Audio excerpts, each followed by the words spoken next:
وەختتان وەخێر خەڵکە کوردەوار و میدوارم لە هەرکوێ هەن ساق و سەلامەت بن. ئەوانەی کە بە شوێنە دیبێتەکان ڕاپەڕینە کوردەوارە سەربەخوا ناشن، وەختیان نییە و تااقەتیان نییە و حوسڵیان نییە خۆیان بخەنە مەسیرە داناییە و نازانن ئەوەی کە ئیمڕۆ بە عینوانە دیبێتە تازەیە ڕاپەڕین تێدوە هەنێک مستەڵەحاتی واتیا و هەنێک نگاهە جەدیدی واتیا. تەمامە ئەمانە لە بەستەرێکی تاریخی و تێن کە تەمامە ئەو مەسائلانە تیا تەوزیح دریاگن، تەحلیل کریاگن و فەلسەفە و جەهانە کوردی بەحث کریاگە. ئێمە لە بەشێکا بۆ خاتریەوەی ئیسبات بکەین نگاهی دنیای سوڵتە بە ئینسان بە ئام چۆنە و بە ئینسانە کوردی چه شکڵیە. دەستمان برد بۆ سەرمەنشە ئەمە و سەوارمان کرد بە چیرۆکێک لە چاپترێکی کتێوەکەی براکانە کارامازۆفە داسایۆفسکیە. لەو چاپترەی وا لە شارە سڤیلە لە قەرنە 16 مەسیح زوهور ئەکا لە زوانە ئیڤان کارامازۆف لە ژێرە ناوە شعرێک کە خەلیکە بۆ ئالیۆشای ئەخوێنێتەوە. لەوێ مفتشە ئەعزەم وەختێک تێتە ناوە شارە سڤیل ئەوێنێت لە مەرکەزە شارە مەسیح دووبارە زوهوری کردگە وەقاڵبەن مەسیح بە موعجزات تێت. یعنی ئەو جۆرەی کە ئێوە لە دەستگاهە ئەدیانە ئینقیادگەرە ئیبراهیمیە تەماشا ئەکەن، شخصێک بە ناوە فرستادەی خوا کە پێغەمبەر بێت وەختی پەیامەکەی تێرێت کە ئێشێ پەیامە وەحی بێت تێتە ناوە مردم باوەڕ ناکات یان نەیگەرەکە حەقیقی بوێت و حەز بەم حەقیقەتە ناکات. پس پێغەمبەر ئێشی چۆن مردم وادار بکا کە مردم گوێی لێ بگرن؟ بزانە مردمانێک کە تەکە دەلیل و منطق و ئەحساسەکانیانە سەرۆکاریان نییە، ئەوەی بەسەریان و حاکمە ترسەکان و شەهەواتیانە، ئەمجار تۆ ئێشێ تەقلەیان بۆ لێبەی، نەمایشیان بۆ بکەی، تەئاتریان بۆ بێریت، شتێ بێری ئەمانە حەیرەت بکەن، تماشا کە تەحەیۆر دروستکەی، ئەم مردمە بەدەمە حەیرەت و تەماشای تۆ بکەن. مثالە دەم هەر ئەم تەحەیۆر بازیە تا بە ئیمڕۆیش هاتەگە و من تێمە سەرە ئەمە. پس مردم باوەڕ ناکەن بە کەسێک کە یەک کەلامێکی واپێ کە جنسی فەرقەکاتە کە کەلامەکانەترا بۆ چون نە عیلم و دانشیان هەست نە ئەو شەهامەتیان هەست کە تەکە حەقیقەتا ڕوبەڕوو بوون و نە دڵیان واپێوە لە مۆقعیەتێکە وانتیە بێنە دەرەوە. وەکوەوەی کە مەسەڵەن کەسێ ئەمڕۆ دوکانێکی چەرچیبوونی هەست بەقاڵە هەفتەیە 500,000 تمەن دەرتێرێ، یا مەسەڵەن کاورا متەقاعد بووگە بازنشستە بووگە، مەسەڵەن معلمێکە ساڵێ مانگێ 2 ملیۆن تمەن حقوقە بازنشستەگی ئەگرێ. ئەم ئینسانە بە تەمامە قودرەت نەیگەرەکە شەرایەت مەوجود بگۆڕێت، نەیگەرەکە جمهوری ئیسلامی تووشە مشکل بوێت، حکوومەتە هەرێم تووشە مشکل بوێت. بۆ لە چی ئەترسێ؟ لەو وەزئیەتێک کە ئەو نازانێت چە تەفاقێکە کەفێ، نازانێت پوڵە تەقاعودەکەی ئەگرێت یا نایگرێت. کاورای بەقاڵ نازانێت ئەگەر شەرایەتەکە بگۆڕێ 500,000 دەست ئەکەوێ یا دەستی ناکەوێ. بەم 500,000 خۆی گرتگە حەزی پێەکە. تەوەجۆکەی ئەم داستانە وەختی تو تەعقیبی ئەەکەی ئەگەیتە مەسئلەیەک بەردی بناغەی ئەوەی کە ئیمڕۆ ئەم سوڵتەیە لەسەر جەهان دروستکردگە لە ئەدیانە ئیبراهیمیەوە دەست پێەکە. بە چه نگاهێ؟ بەو نگاهە کە لە ئەدیانە ئیبراهیمی و ئێژێ ئینسان گوناهە ئەزەلی ئەکا، خوا پێی ئێژێ لە دارە مەعرفەت مەخۆ، دەدێ 10 ساعتی پێ 2 ساعتی پێ ناچێت، ئادەم لە دارە مەعرفەت ئەخوات و دەستور و فەرمانە خوددا ئەشکێنێ و گوناهکار ئەوێ. وەلذا ئەم ئینسانە کە بەندەی شەهەواتە، بەندەی ترسەکانە، ئەم ئینسانە بۆ خاتری ئەوەی کە ڕزگار بوێت دەبێ هدایەتگەرێکی بوێت تا ئەم هدایەتگەرە لە مەسیر زندگیە بەرەو ڕزگاری بیوات. خودە دینە مەسیحیەت لەسەر ئەمە وێسیاگە، واقعی مەرگم مەسیحە کە مەسیحیەت تێڵێتەوە، چون ئەمانە معتەقدن خوا بۆ خاتری ئەوەی کە تاوان ئەم گوناح ئەزەلیە بەشەرە خۆی بیدات خۆی مەسلوب بکرێت و دوای ئەوە بەشەر ئیتر هیچ ئەکتێکی بۆ نامێنێتەوە ئیلا ئەوەی کە خۆی بە مەسیحی بزانێ هەر ئەوەی کە شایەتومان بێرێ بەشانە مەسیحا تەواوە گوناحە ئەزەلی لێ پاک ئەوێتەوە وەختی غوسڵە تەعمیدی ئەدەن خۆ ئەمانە کارکردیان هەز ئێمەشی ئەمە بفەهمین ئێمە هاتین وتمان ئەم قسەکە کردگیانە و ئەم گوناهە ئەزەلیە کە بۆ بەشەریان دروست کردگە گەرەکیانە لە بەشەر مەوجودێکی کەسیفی شەهوەت پەرستی بێ بنەمای بێ ئەخلاقی زەعیف و نەفس دروستکەن تا مەشروعیەت بدەن و شەرعیەت بدەن بەوەی کە ئیدێ بەسەر ئەم بەشەرە حکوومەت بکە بۆ ئەمە تۆ لە بەش چاپترە مفتشە ئەعزەمە براکانە کارامۆزۆفا ئەوێنی مەسیح تێتە ناو شارە سبیل و مەسیح معجزە ئەکا کوێر ساقۆ ئەکاتۆ مردگ زێنگۆ ئەکاتۆ ئەم مردمە هەر کەسی نیازێکی هەسوو دەست و داومەنە ئەم مەسیحە ئەوێت لە پڕێکە هەمان واقعە کە لە جۆرجۆ تا بۆ مەسیح اتفاق کەوت و خەڵکەکە هاواری یەکرد بە مەسیح ئەیود ئەگەر کوڕ خوای دابێرە خوار و لەقەی سەلیبەکە ئەگەر تۆ خوا هەناردکتی با بتوانی یا خود خوای با بتوانی لەوێ بێتە خوار و یارمەتی ئێمەت بۆ چییە ئەم مردمەی کە مەسیحیەت تەسەوری ئەکا و نظام سڵتە تەسەوری ئەکا مشتی فاسد بێ ئێرادەیە بووگەنە چڵکنە پیسە برسیە کوێرە شەلە ناشیرینن کە دائیمەن وانە شوێنە معجزاتۆ چون جنسە کەلام نافەهمن وەختی مفتشە ئەعزەم تەکە مەسیحا ڕوبەڕۆ ئەوێ لە ناوە سلولەکەی زندان ئێژێ تۆ سێ پێشنەهادی شەیتانە ڕەت کرد پێشنەهادە ئەووەڵە شەیتان وتی بەشەر بەندەیە نانە بێ تەمامە بەردەکان ئەم بیاوانە بکەن نان و تەمامە ئەم بەشەرە بەخە پشت خوات مەسیح وتی نە خلقەتە ئینسان نەبوو نان بوو بۆ ئازادی بوو و من کارەوە ناکەمەوتی تۆ غەڵەتە کرد مفتش هەڵگەڕیاوە بە مەسیحی وتی تۆ غەڵەتە کرد کاری واتە کرد بۆ خاتری ئەوەی هەرچی بەشەرە نێ لە ئەو ئاستە کە ئازادی بەنان تەرجیح بە ئێمە کوڕور ئومەتە تۆ لەبەر خاتری ئەوەی زەعیف و ترسە زاورن تۆ بەریان ئەدەی ئێمە کۆمان کردو ئێمە هاوردمانە ژێرە چەترە کلیسا ئەوان وە دەسە خۆیان ئەڕۆن نان دەرتێرن ئەیدەنە دەسە ئێمە ناتوانن نانە خۆیان بخۆن هەمیشە و دایم ئێشی ئێمە پێیان بدەین و بە دەستە خۆیان ئازادی خۆیان بە ئێمە تەقدیم کرد ئێمە ئەمانە بووێت بۆ خاتری ئەوەی هەمان نگاه لێ و دواتێتە ناوە نگاه ئاغای تاماس هابزە تۆماس هابز ئێژێ لە وەزعیەتە تەبیعیە ئینسان گورگە ئینسانە ئینسان مەوجودێکی ڕەزیلە کەسیفە دزە شەهوەتیە خوێڕیە ئەگەر قودرەتێک نەوێت کە ئەمە کۆکاتۆ ئەم مردمە دائیمەن وانە ناوی شەڕە تەوەجۆکەن وەلێو دوات جان لاکتێت هەمان تەفسیر ئەکاتۆ ئەم دەحفە بەجێە ئەبسولت پاوەر یا قودرەتە مطلقە تێتە سەرە نظامێکی قانونی کە بە قانون بتوانێت ئەم کارە بکە و ئەبسولت پاوەرەکە لە شەخص و ئەدا بە قانون ئەمە جان لاکێکە مثالە دەما بۆ ئەم قسانە ئەەکەم لەبەرەوەی تو بفەهمی تەمامە ئەمانەی بەستەرێکی تاریخیان هەست ئەمەی کە کەسێک بە زوانە مێتۆدیک قسە بکە بە زوانە سەقیلێک پڕ لە مەفاهیمە مێتۆدیک قسە بکە و ئێمەمانان تێنەگەین بۆ ئێمە ئەم جۆرە قسەکردنە تەبدیل ئەوێ بە شێوەیە قسەکردنە زانستی لە کاتێکیشا تەمامە ئەمانە فقط تەفسیر ئەکەن چه اتفاقێک قەرارە بکەفێ حەجکە نایژی چۆن ئەم ئەتەفاقە ئەکەفێ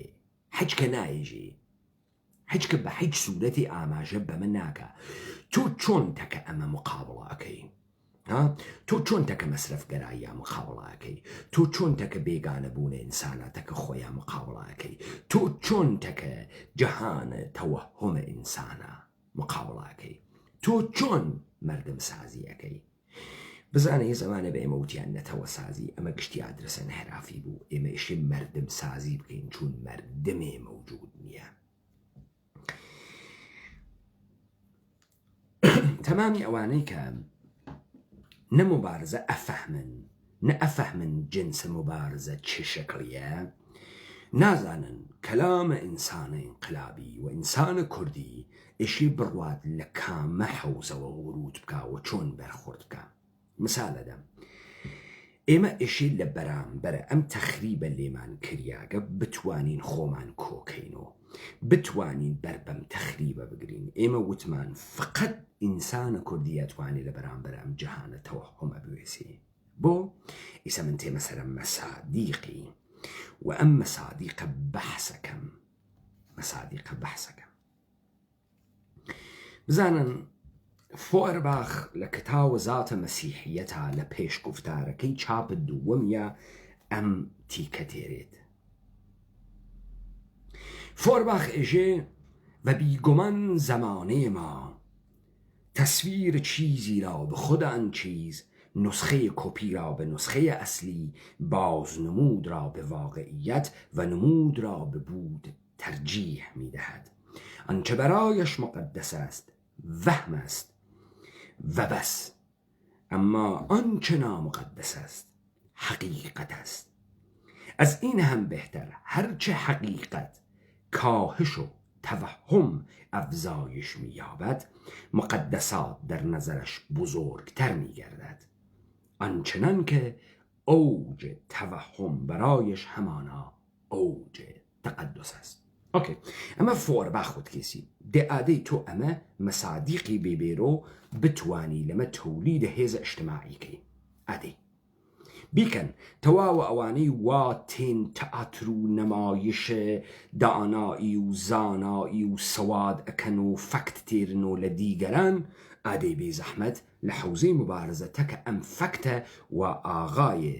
فۆرباخ هاوردگێسی بەکاری بووەن فۆرباخ ێژێ چی؟ ێژێ بێگومان زەمانەی ئێمە تەسویرە شتێک لە خودە ئەو شتە نسخەی کۆپی شتێک لە نسخە ئەسڵیەکەی ئەو شتە بازنمود یعنی چۆنیەتیە خۆ نواندن لەگەڵ واقعیەتە و نواندن لەگەڵ بوونە تەرجیحەدا یعنی چی؟ ئەمە یعنی چی؟ تۆ چۆن ئەمە بەکارەوەی؟ چۆن تۆ ئەم بەرخورد بەمە ئەەکەی؟ ئەمە زانی یعنی چی؟ یعنی ئەمەی کە مەسەلەن ئێمە لە سەرزەمینێکا ژیان ئەەکەین تا مثالتان بۆ لێ بەم لە سەرزەمینێکا ژیان ئەەکەین وانە ژێر دەسە کۆرپۆریشنە جوولەکەی ئانوسیە ئێرانی بەڕەوایەت جمهوری ئەسلامی کار لە داگیرکەری ڕۆح و وجود و لەش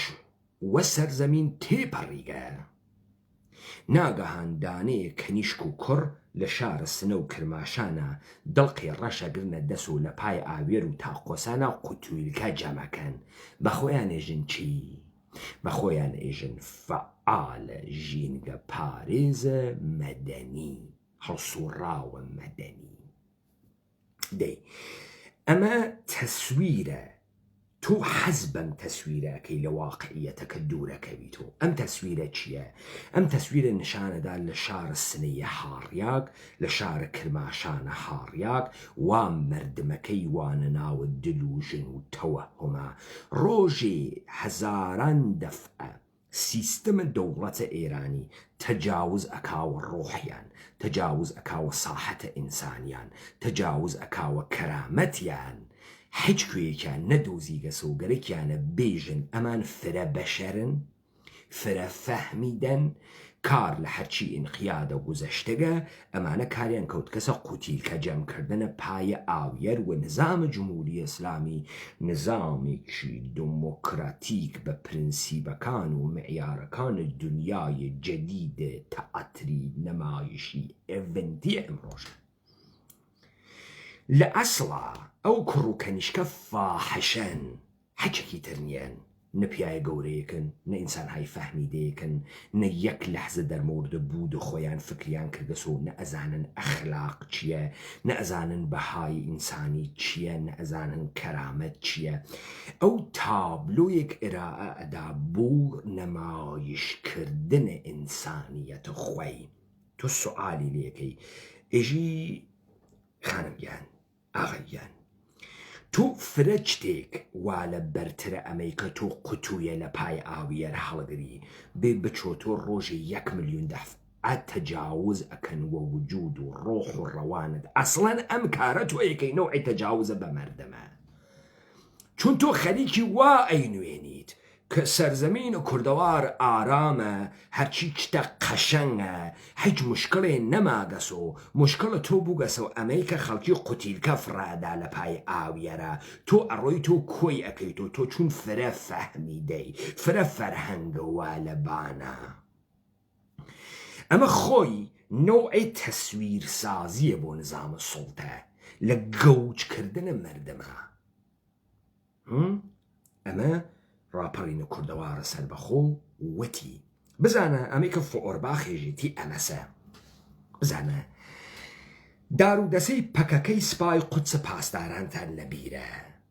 لەبیرتانە فەزای مەجازی پڕکرد و لە قنەخەر لە پەرچە شۆڕ لەوانەی وا بەرە خۆی ئەیان ئەدا لەبیرتانە مەگەر ئەمانە هەر ئەوانە نەون کە بووکچینی بوون مەگەر ئەمانە جامعەی پۆست مارکسیست ئانارشیستە بووکچینی نەبوون مەگەر ئەمانە دەرتەزادە تەکە نظامە سەرمایەداریان نەبوون دەی چۆن ئەم مشتە فاحشە خۆیان تەبدیل بوون بە بەشێک لە پەرسپەکتیڤە تەسویرە جەهانە تەعاتری و جەهانە نەمایشیە نظامە سەرمایەداریە نئۆلیبراڵی و نظامە سوڵتە ئەمان بەجێی مبارزە تەسویریان مخابرە کرد لە قنەخەر وەکو پێشمەرگەکانە پارتی و یەکێتی کاورا بەخۆی ئێژێ پیاگ و نوێژ ئەکات و ئەبرۆی وەکو قەیتان باری کردگەسەوە دەزەک خۆ وە مووی هەڵکێش گوپی پاکەکاتۆ مەرتیکە خۆ لە پشتە هەمەرێکە دائەنیشت ئەیوت ئەوە ئێستا واینە بەرەی شەڕە داعشە قرتی دەموچاوی منی سوورا و سپیاوی پیۆ ئەبرۆی وەکو قەیتان گرت و هاتووە لایڤ فەیسبووکی تەعاترە شەڕیان ئەکرد نەمایش شەڕیان ئەکرد شەڕێ مەوجود نەبوو شەڕێکی واقعی تەزادێکی واقعیە بنەڕەتیە ناو جامعە مەوجود نەبوو کە خروجیەکەی بووێتۆ ئەم کوێ باتڵێ نابوودکە نە ئەم ئەڕوا خوای ئەنوێنێ ئیشارە ئەکا وە هەموو نەوعێ یانم های منیش هەموو شتە قەشەنگێکم و دابین دەسێکم بۆ بووەن تەوەجۆکەی پس تۆ ئالەگرا وەختی ئەم تەزاد دەئەوێنی مەسەڵەن پەکەکەی سپاح قودس بەرساختەی نظامە یەهودیەتە ئانوسیە ئێرانی ئەوە ئەو نادروسە وەختێ لەسەر کۆڵەکەی ئەدەبیاتە پۆست مارکسیستی ئەوێسێت هەمان باڵەترە نظامە ئینقیاد لەم لاوە لە خودم مەتنەکەی خۆیان تەعارۆزی هەست ئەکەوێتە تەعاترکردن و قنەخەرنشاندان و خۆئەبەرە دووربین خستن و عەکسگرتن لە خۆ و نەمایشە تەعاترە شەڕکردن و تەعاترە ڕزگاری کردن و نیرویە ئازادی بەخش بوون و مشتێ سپێوە نەخوێڕیان قژ ئوتو کردگە لە پشتۆ قنەخەرنشانە مەردم ئەدەن دەی ئەمە لە تەزاد تەکە فەلسفەیە پۆست مارکسیستی ئانارشیستیە ئێوە ئەیشێ بوێت بۆ ئەیکەن بۆ کردیان لەبەر خاتری ئەوەی کە ئەمانە بەرساختەیە نظامە سوڵتەن بۆ ئەم کارە ئەکەن بزانن بەم مسالێکتان بۆ لێ بم پس ئێوە دیتان تۆ نافەهمیت فؤرباخ چیژی حاڵە خاسەوێم چرت و پرتە بیتە قەی یەکتریوە وەلی لە دڵە ئەمە نەموبارزە تێتە دەرەوە لە دڵە ئەمە نەجەریانێک کە مردم سازوێ بتێتە دەرەوە نە هیچ ئەتەفاقەیەکەوێ کاورا هەڵە گەڕیاوەی زوانە ڕاپەڕین تیژە زوانە ڕاپەڕین تیژە لەبەرەوەی فاحەشە توی پێ دەرەخا تۆ خەریکی تەسویرە فاحەشەگی ئەفرۆشی تۆ بە عنوانە حەقیقەت تەسویر فاحشەگی ئەفرۆشی تۆ بە عنوانە مبارزە تەسویر فاحشەگی ئەفرۆشی تۆ بە عنوانە ئینسانە با کەرامەت حەقیقەتە وەهمە مۆدێرن حەقیقەتە بۆ دەرن ئێوە بۆ دەرنن خب ئەمە چۆن ئێشێ لە بین چ شکلی ئێشێ لە بین ئێمە بین بێژین و بەڕاستی دنیای ئەمڕۆ و دنیای نەئۆلیبرالیە و چتە قەشەنگی نییە و گشتی کەوت کەسە نەمایشکردن و مردمی نەماگە و گشتی پدەر سوختەس و دێ ئەمە قەشەنگە دەی تۆ ئێشێ لە جێگەی کا دەست بووی ئەمە نابودکەی چۆن نابودیەکەی چۆن ئەم دنیا کە ئێوە تەسلیمی بووگنووانە ناوی تەوەحومەکەیان نابود ئەوێ تۆ ئێشێ نێڵی ئەو ئینسانە حەز بەم تەسویرە بکاکەی فرۆشیتەوە نێڵیت چۆن نایڵی منی سەتێ مەسەرە ئەمە تۆ چۆن نایڵی ئەمە تفاقە بکەفێ بزانن ئەنتەرێ وەناوە نەهرۆ ئەنتەر کوڕە کاورایە حەیز بەناوە حەمەی کەس نەزانە خوێڕی لە تەریقەتە گەوادە قادریەیە یەهودیە خاس گوێتاندا ئەمانە هەڵیگرن وا هەر دەروێشێ فرە حەزی پێ ناکا بیهەسوێوە خۆیە خۆ تا من سابتی بکەم ئەم گەوادە ئیبنە گەوادە بنە چەق گەوادە تۆخمە جوولەکە کێس جا ئیستە بڕۆن بێن بێژن لە جامعەی ئێمە دەروێشە قادریە موجودە و خوا هەڵی ناگری ئەوەی دەروێشە قادریەز لە خۆی سپێوەنتر پوفیوستر بێکەرامەتر خوێڕیتر و حیستر نییە و ئەگەر حکوومەتە مردم ماندانیا ئەوەی حەیتەران بازی بکە و تەئاتر دەروێشی بکە ئەیکەین بە سیخە هەرە و سیخەی وا بە نەمایش ئەیدا لە گوپی تەوەجۆەکەن ئێستا ئەم ئەنتەرە هاتکە قسەکە بۆ مردم ئەم ئەنتەرە ئەمانە کێن ئەمانە مشتی تەسویرن تەسویر سوورە تەسویر دیمەن ئەمانە مشتی دیمەنن وا بۆمباردمانتە تەلەڤیزیۆنی سۆشیال میدیایی ئەکرێن و ناگەهان ئەم کاورا بە وجود تێ ئەم نەهرۆ گوبخڕە قەبلەن مەوجود نەو ئیستە ناگەهان مەوجود بووگە دوای تۆپی نەباوکی ئەم حیزە خۆ ئەم وجودە لەکوێ پەیاەکە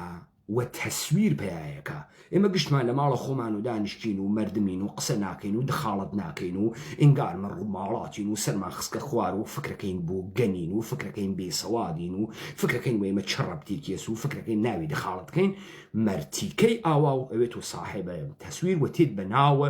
لە مەرجەیەکی بان و ڕوو بە ئێمە قسەکە تۆ کەی تێ هەڵدریاک تۆ یە تەسویرێکی خەریکی مخابرەکەی خەریکی بەناوی ئێمە و قسەکەی تەزوێحێ باغەی زەردی گرکەسە دەسەوە تەسوێحێ باغەی زەرد بعد ئەم دوو دەسی ئاوا قولا و کرگەسە ناوی یەکتری خەریکە قسەکە شێخ نەهرۆی گەوادە کوڕە حەمەی کەس نەزانە گەواد تەوەجۆکەن گوێ بگرن مەرجعیەتی کەس نەزانی کە مەرجعیەتێکی گەورەیە لەسەر ئاستی جیهانە و لەسەر ئاستی کوردستان و ملەتە مەرجعیەتە چییە کەس نەزانی مەرجعیەتە گەورەز نەهرۆتە ڕەن چییە مەرجعیەتە مەرجعیەتە ئاینیە مەرجعیەتە شەریعەتیە مەرجعیەتە حکوومەتیە مەرجعیەتە چییە کاورای سپێ خوەر چییە بنە جوولەکە مەرجعیەت و کەس نەزانی ئێمە ئەزانین دنیا زانی گێسی پێتان ئێوە کێن چۆن کەس نازانی ئێوە کێن خۆ ئەمە تەسویرە یە ئەنتەرێکیان هاورگەن یا گەنەسەر یە مێزێک یە تەسویرێکی باغەواوە دەسیوە مشتێ مەیمون وانە دەوروبەریوە لە سەرانی یەکێتی مشتێ مەیمون لەوێ دانیشکە و تەزوێحە باغەیە زەردێکی وهوە دەس و مەرجعیەتە کەس نەزانی لە ئاستە جیهانە تۆ لە ئاستە توالەتەکەی یەکمەتری ئەولایی تۆ حەیچێنیە نەهرۆی تێ هەڵگریاک تۆ لە ئاستە جیهانە کێی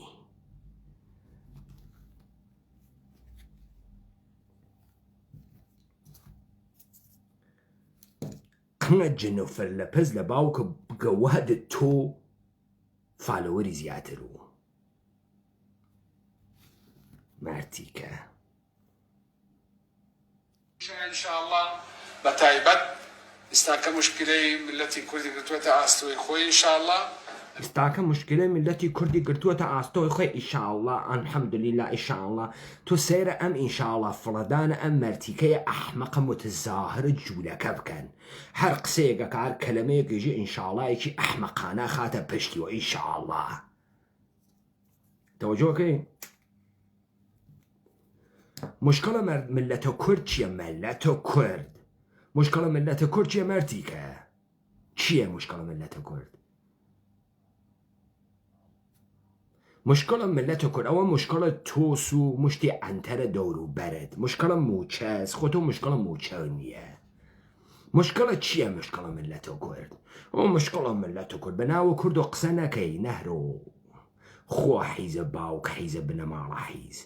دەفرێتر بەناوە کورد و قسە نەکەی ها مشکلە ملەتە کورد تۆ بەناوە بووگەنەکانت دەور و بەرت دەراویشە حیزە تەریقەتە قادریە قسە بکە بنەجوونەکە خۆم ما تقدري ان شاء الله تواصل لقلب مرجعيتكاني ترى بو حل یارمەتیدەری ئینشاءالله تەواصل لەگەڵ مەرجعیەتەکانی ترە یعنی چیم تو ڕاهاتەیەژیتی ئینشاءالله ئینشاءالله تۆ هەر کەلەمێ فڕێدەی ئینشاءاللهیەکی تێخەی تەواصڵە تەکە کام مەرجعیەتەکانتر بابە ئەمریکا یەهود جەهانی ئیسرائیل لەگەڵ کامە مەرجعیەتە مەرتیکە مەرجعیەتە شیعی حوزەی علمیەیە قۆم کامە مەرجعیەت تەواصڵەکات و مەرجعیەتە کەس نەزانی و ئینشاءالله و بابزین چییە کە مەرجعیەتە کەس نەزانی مشكلة كردي ان شاء الله مشكلة كردي إن شاء الله تسير كلام أحمقاني أم بنحيزة بكن أنا أميديك إستاك كوتوتنا وملتك كمان وإن شاء الله بدستي أمنا أميدية إستاك كوتوتنا وملتك كمان إن شاء الله بدستي إن شاء الله يعني شي كزنا فهمي ولا أمد شي أمد تأتر نهرو رينجو بميدان نهايات هردف أو وقت تو اجي حكومة هريم خريك ايمي كرد نابودكا ونابوديكا حكومة هريم هاتقا لحرشي جتا واقعية كيف رباية تصويري كيفيكي جعلي دربيريت كاريا وسام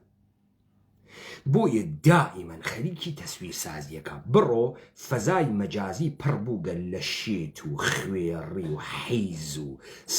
سمت خڕکەر و کوڕە LGBT حیز و نازانم ئەم گشتە نێرەمووکە لەکوێوە دەرهات نازانم ئەم گشتە فاحشە لەکوێوە دەرهات تەسویر سازیت بۆ ئەکا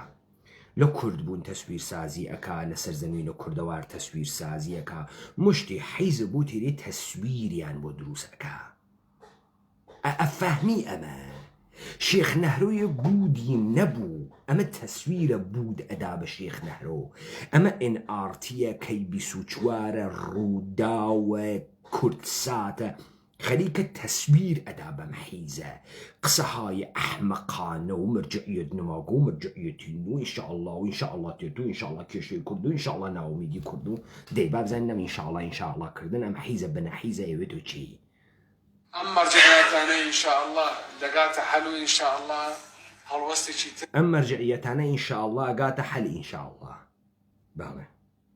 مانە بێ لەگەڵیانە و ئینشاءالله ئەگەینە شتێک کە بتوانین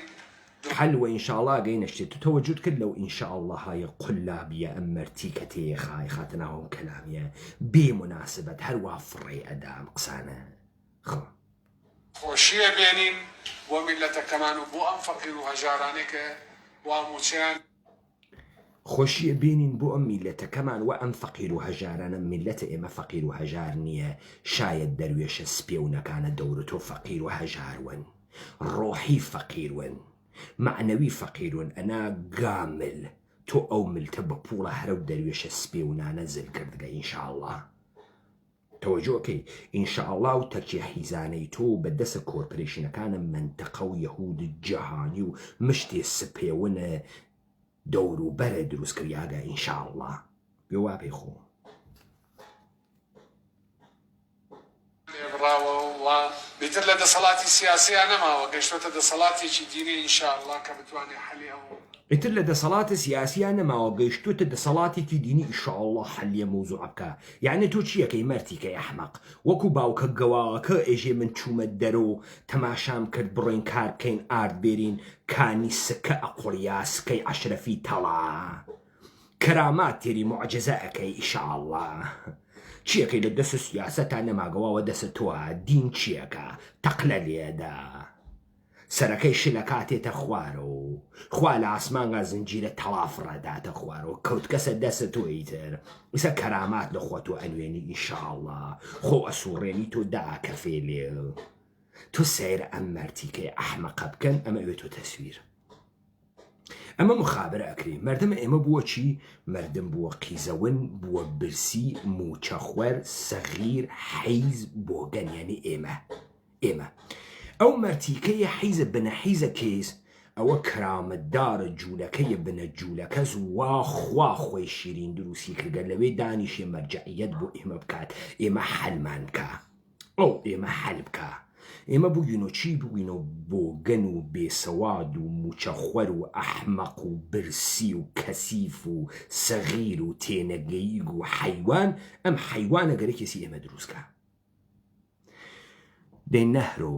حیزە بنە حیز تۆخمە جوولەکە ئەوە پەیمانە حەیدەری مەردەمە خەریکە قسەوتە کاکە لە باوکە گەوادەکەت و جەدە گەوادەکەت و تەریقەتە پۆفیوزە جوولەکەیەکە هەڵی ئەتەکێنێ تا خودە حیزە ئادەی پیاگی ئەمە گووی ئەمە مەیدان ئادەی با بڕێنە تەلەڤیزیۆنی وا تۆ نیشان ئەدا تا من لەوێ خوەت و باوکە گەوات و تەریقەتە حیست و جەماعەت هەڵتەکێنم دانەیە مردم هەڵی هەی تۆ غەڵەتە کرد لەگەڵ باوکە گەوادە حیزە جوولەکە تا بەناوە مردم قسە ئەەکەی بۆ مردم قسە ئەەکەی هەڵیت بوو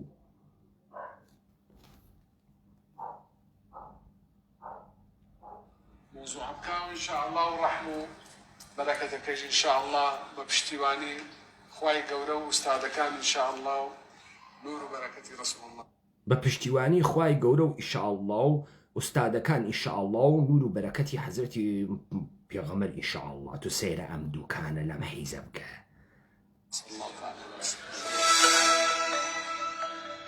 صلی الله تعالی وسلم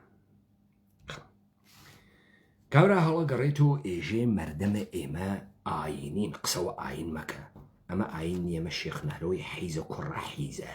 خۆ ئەگەر ئەو مردمە بیفەهمیایە ئاین چییە شێ مەحەمەیە کەس نەزانە گامەلە مفتخوەری نەئەکرد و پیاگۆمە لە خۆی وە ئەگەر ئەو مردمە مسلمان وایە باوەڕی بە دینە ئیسلام وایە و وەحدانیەتی هەبوو فقط بەندەی خوا بوو ئەویش خوایە کە منتەقی تەکیان ڕەفتارەکانە زۆر بێژێ وەلێ ئەم بەندەی پوڵە بەندەی ناوگەڵە بەندەی پۆست و مەقامە بەندەی نانە بەندەی عنوان و تایتەڵە بەندەی ئاغا و سەروەرە بەندەی قانونە بەندەی یاساس بەندەی پاسپۆرتە بەندەی کورە بەندەی چینیەی تۆ کاورای کاول تۆ موسڵمانی فکرەکەی دەم ئەکەن و گەلە کۆمە ئەکەن وە گەلە کۆمە ئەیوەن و ئێوە مشتێ فاسدە هاڕیاگە تۆلید بووگە تەوەسودە جەماعەتە نەهرۆ و شێخ نەهرۆن وا گەرەکتانە وە گەلە کۆمە حیزە بیوەن و ئێوە بەدانە بە تاک پیاکتانتیانی ئیمانی بوێت وەلێ وەکو قەلەمون وەکو قەل وەگەل ئێوەتوانن کەن و دەروێش و تێخبەن لە خۆتان و هەڕیخەنەوە و دایخەنەوە و کەسیف و بۆ گەل و پەرچ پێون و ڕیش چاوکەن و ئەرێ خۆب ئیستا ئەمە چی وێت بزانن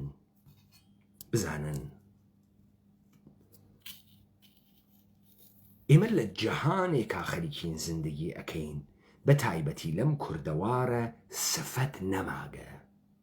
سفەت نەماگە بەرەبەرە نەما ئیبنە سفەت دروست بوو یعنی ئینسانێک کە هیچێکی لە خۆی نییە ئینسانێک کە دایک و باوکی نەوگە لەسەر سفرەی دایک و باوکی هەڵنەسیاگە خەڵک نایناسێت دەستدار نەوگە کەسدار نەوگە سفرە و خوانیان نەوگە دەرماڵیان نەوگە شەهامەتی نەوگە دلێری نەوگە مەردانگی نەوگە بەزەیی نەوگە حەجێکی نەوگە ئبن سەفەتە خۆ تەمامە سەفەتە ئەم ئینسانە بووگەسۆ چی بووگەسۆ پول بۆیە نمود و تعریفە ئەو لە زندگی کالایەکە کە ئینسان دروستی کردگە ئەو سویچە ڕەنجڕۆوەری ئەگرێتە دەست و حەد ئەی خەڵەتێنی و یانی های من ئەمەمە ڕەنجڕۆوەری یەکەم هەست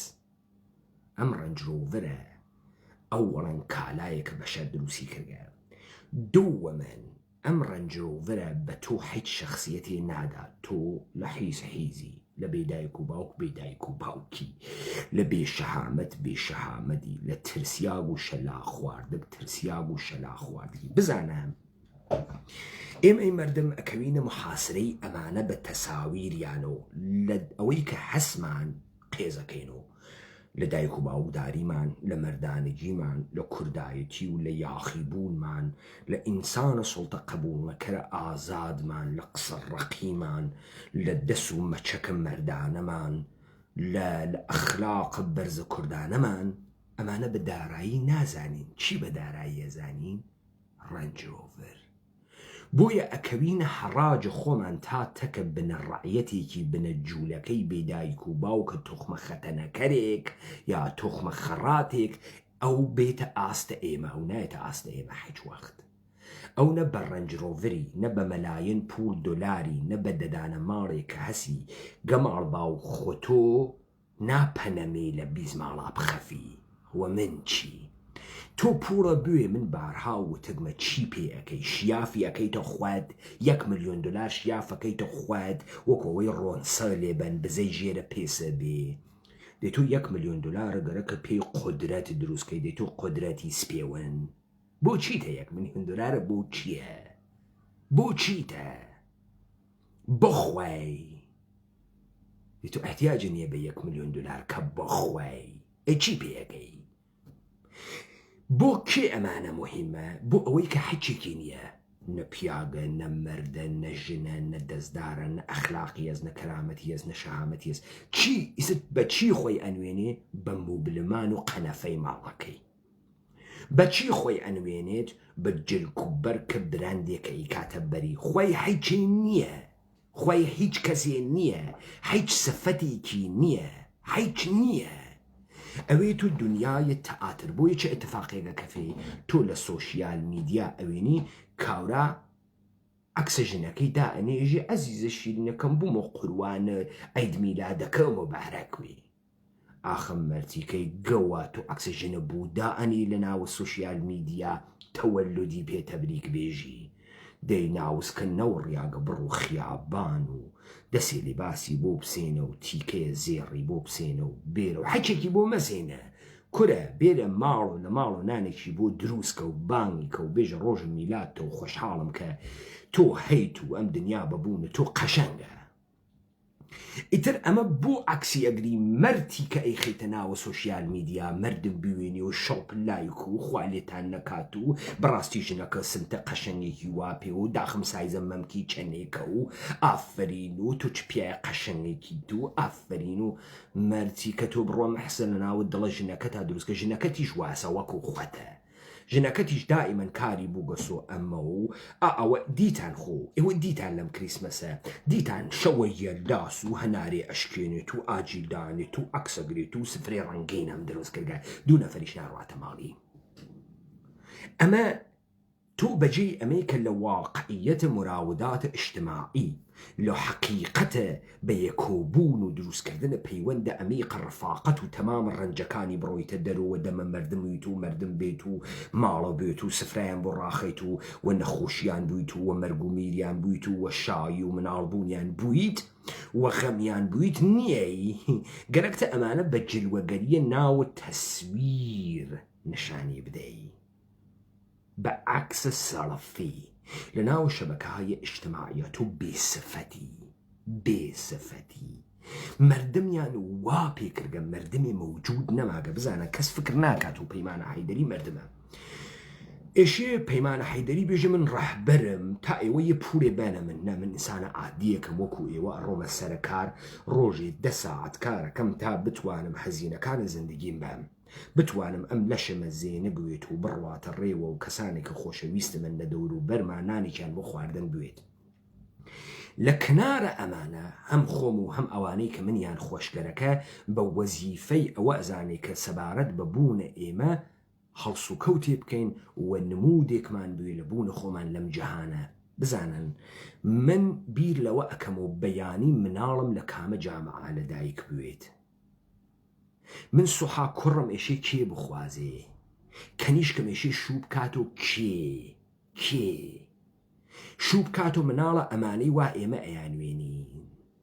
ژن لە مناڵە ئەمانە بخوازێ وا ئێمە ئەیانوێنین مشتی حاڕیاگە بێ تەربیەتە بێ کەرامەتە بێ سفەتە ئیبنە سفەت پس لەگرام منە مردم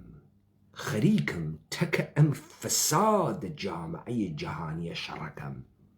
بۆ هەم محیتەکە بۆ خۆم پاکۆ بکەم و هەم بۆ مناڵەکانم لە ئایندەوە پاکی بکەمەوە تەوەجۆەکەن پس تۆ ئالەگرا بۆ ئەوەی لە فۆئێرباخ بفەهمی ئیشی بێی تەسویرەکە بشکێنی من بێمە ئەگراو واقعیەتە کاورایەکی کڵاوبەردارە درۆزنە وەکو نەهرویە کەس نەزانی دەرنەخەم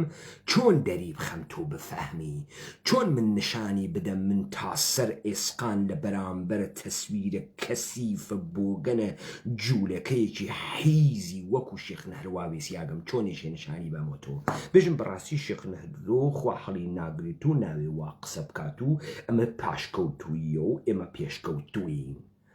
دەی تۆ لەولاوە ئێژی شێخ نەهرۆ پێشکەوتوو نییە پاشکەوتووە لەولاوە ئەچی مەرتی کە عرفانە سرخپوستی تێری لەولاوە ئەچی عرفانە زەنە عرفانە بوودایی تێری تۆ ئەڕۆی یەکسری تەوەهمات و خوڕافات بدونە شەریعەت تێری حەزی پێەکەی من ئێشێ بەم لەم تەسویرە حاڵیتە تا تۆ حەزی پێ نەکەی من بە تۆ بێژم فاحشەی تۆ فاحشەی تۆ ئینسانە بێکرامەتێکی تا تۆ دەست لەم تەسویرە هەڵگری لە تەکسیری هەڵگری قمخڕەکانە پێکاکایتر قمیان فڕەنەداناوە دووربین ڕاپەڕین کۆیکردنەوە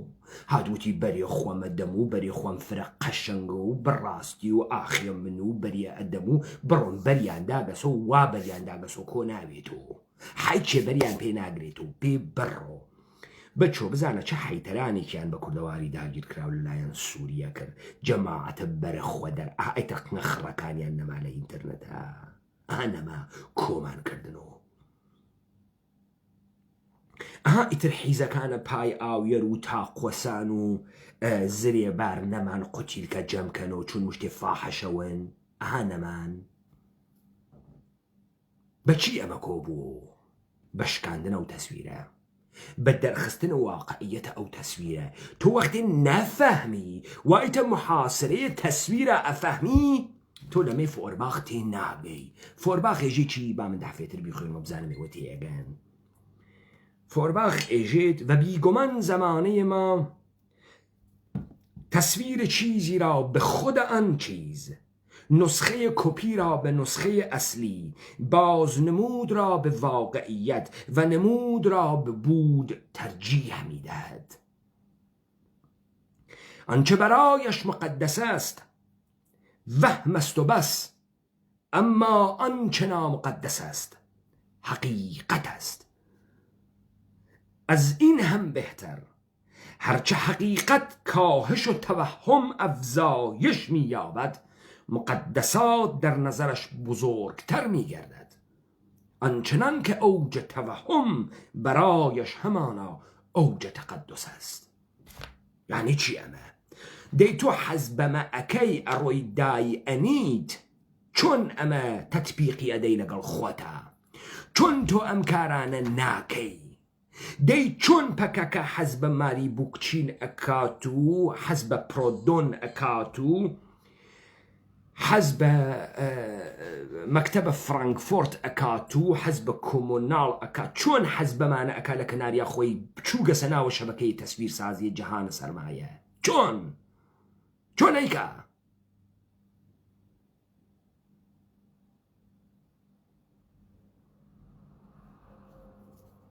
پس تۆ وەختی نافەهمی چه خەوەرە نازانی چۆن تەکیەمانە مبارزەکەی بڕۆ تا بەیانی ئەم قسە خەسیوەی ئاغایە فۆئرباخ دابنێ بزانم چه ئەتفاقێگە کەفێ یعنی چون تۆ بنە جوولەکەیەکی حیزی بۆگەنی گامنی وەکو شێخ نەهرۆ تێوە تۆ ئێژێ کار لە سیاست دەرچووگە و مشکڵە مردمە ئێمە برسیانە و کارە دینە یعنی چیەکەی مەرتیکە معجزە ئەەکەی کەرامات ئەنوێنی جا من گوێم لە سوخڕانیەکی هەمەی کەس نەزانە تۆپیگ و ئەیوت نازانم خۆی وگە یا بابەی گەوادی وگە چووگەسە دەرۆ ئارد خڕکاتەوە لەگەڵ کەنیشکەکەیە چی شتێک لە بن بەردێکا وەکو کانی عەشرەفی تەڵاف ڕاداتە دەرەوە کەنیشکەکە ژێ بابا بابڕۆین لەوە بێرین ئێژێ نە ڕۆڵی گیانێمە هاتکین شتێکی تر هەڵگرین یاتکین خۆمان شارۆ بکەین و ئارد پەیاکەین ناخوا ئەمانداتێ ئیسە گەرەکتە وەکو باوە گەوادەکە عەشرەفی بێریتە دەر لە بنە بەر ئەرێ ئایە هەمەیە کەس نەزان ئایە نەهرۆیە کەس نەزان وەڵا عالەم و ئادەم ئەزاننێوە گەوادن چۆن کەس نازانی عالەم و ئادەم ئەزانێت و بنە جوولەکەی تۆخمە جوولەکەی چۆن کەس نازانێ نەهرە بۆ لەبەر خاتری ئەوەی لەم سەرزەمینە یەک نەفەر مردم هەست ناکە ئێشێ مردم قسە بکە خەڵکی فکرەکە خەڵک پوڵاوە من ئێشێ تەوەقعی مەقامێ بکەم تێمە قسانەکەم ئەی تۆ سەهمە بەشەریت ئەوێت و چی ئەی تۆ بۆ ئینسانی چۆن من ئێشێ چاوەڕوانم خەڵکی پوڵم پێ باوت و مەقامێ تەعقیب بکەم بێم قسە بکەم بۆ واتان کردگە مردمتان کردگەسە مشتێ حیزە دزە بۆگەنە کەسیفە بێسەوادە حەیوان بۆ واتانە کردگە بە خۆتان بۆ وا خۆتان بێدەسەڵات کردگە حەز بە چیە ئەمەکەی خۆشە گەوادی خۆشە ملحیزی و جاهلیەت خۆشە مەرتیکە وا تۆ ئەبرۆ وەکو قەیتان باریک ئەەکەیتەوە و هەڵکێش گوپە پاکەکەیتەوە ئەلحەمدولیلا گۆش بەراز ناخوێی کاورای حیز دەی تۆ لە ئیسلام حاڵی بووگە لە شەریعەت حاڵی بووگە لە دنیای ئەمڕۆ حاڵی بووگە تۆ لە چی حاڵی بووگە بۆیە شێخ نەهرۆ تەسویحی باغە ئەگرێت دەسوک چۆڵ کراواتێک ئەوەسێت و چون تەسویر مخابرەکە نمود لە بود مهمترە خۆنواندن لە واقعیەت مهمترە بۆیە کاوراچێتە پشتە کتاوخانەدا ئەنیشێت خۆ مهم نییە تۆ کەلامە چەندێ کەلامە گەورەیەکوێت چەندێ ئەم کەلامە تەئسیر دابنێت ئەمە مهم نییە مهم ئەوەسە تۆ ئەینوێنی کە لە پشتە سەر تا هەزار دانە کتێ و مەوجودە هەر تۆڕەهاتێ بێژنژنەوە لەو کتیوانە نووسیاگە هیچ ئینسانێ تا جەوهەرەکەی لە وجودە خۆیانەوێ بە هیچ کتێوێک و بە هیچ ئیسمێک بەو جێگە ناگاکە ئێشێ بکات بزان مثال ئەدەمها پاریس ئێشێ مەهد تەمەدن دنیای غەربوێ دلیل جەزابیەتە پاریس چییە دلیل جەزابیەتە پاریس ئێشێ لە ڕادیکالیزمەکە یاوێت ڕادیکالیزم لە هەرچی بەشە لە بەشە هونەرە لە بەشە سیاسەتە لە بەشە ئینقلابە لە بەشە زندگی ئیجتماعیە ئێشێ لەکوێ بێت ئێشێ لە پاریس وێ پەغی دێخۆ ئەمە ناوێت تۆ دەری تۆ فکرکەی 9 ملیۆن جەمعیەتە پاریس ئەمە ئەفەهمێ نا دانەیەک هەست ئەو دەرکە فەزای پاریس ئەکا تۆ فکرەکە هەروای لە خۆی وە پاریس قەشەنگە هەرکە پاریسی وە کوڕە خاسەز وانییە تۆ ئێشێ ئەم تعبیرتە لە پاریس بوێت تا تۆ بتوانی لە قاوەیەکی سپرەسۆی ناوە خیابانەکانە پاریس و مەحەلەهای فەقیرنشینە پاریسا لەزەت بووی تا تۆ بفەهمی ئەوانەی کە لە دەهەی 1960 ئەڕوین لە ژێرە پێڵەکان ڕووبارە سەناخەفتن چوون فەزای ڕەدیکاڵە پاریس تەنەفۆسکەن و هەڵی کێشن. دەرکە پاریس مهمە، ناوەی کە تۆ لە ناوە پاریسا دانیشتێوی تۆ پاریسی. تەوەجۆەکەی دەرکە ڕەدیکالیزم مهمە، بۆیە تۆ ئینسانێکی کوردی توانی بڕی لە لووتکەیە بوێسیت و نەیگەرەکە مناڵە سەن پەتەرزبورگویت، نەیگەرەکە مناڵە لەنینگرادوی پاریسبی، نەیگەرەکە لە پای بورجە ئیفەلا لە دایک بووبی. تۆ ئێشت دەرکە فەزای پاریس بکەی، دەرکە ڕەدیکالیزم بکەی تا بفەهمی، ئەمە بفەهمی، تا شعر مەعنا بدا بۆت، تا کەلام مەعنا بدا بۆت، تا تامە قاوە مەعنا بدا بۆت، تا پەتە مەعنا بدا بۆت. تو دەرکە ئەمە نەکەی مەرتیکە. بە چی؟ بە تەئاترکردن، بە چوونە ناوە تەئاترە پاریس، بە دانە کتاوە متەفەکرینە فەڕانسەوی، بۆردیۆ، گەیدوبەر و کێ ژان ژاک ڕۆسۆ و دریدا و لە پشتە سەر تا تۆ ئەوی تۆ پاریسی؟ کاورایە خەسیاگە، بێعەمەلە، بێپراکتیکە، بێنەزەرە، حەیوانە، خۆفرۆشە، تەسویرفرۆشی تۆ ناڕۆیتە نەمایشگای کتاو چون حەزە لە کتاوە. تۆ ئەڕۆیتە ناوی نەمایشگای کتاو لەبەر خاتریەوەی نەمایشگای کتاو ئینتەرتەیمنتە بۆ تۆ، سەرگەرمیە بۆ تۆ، جەمعیەتێکی فرەهاتکە و خواهەڵی ناگریە و کتێوی شکڵهای مختلف و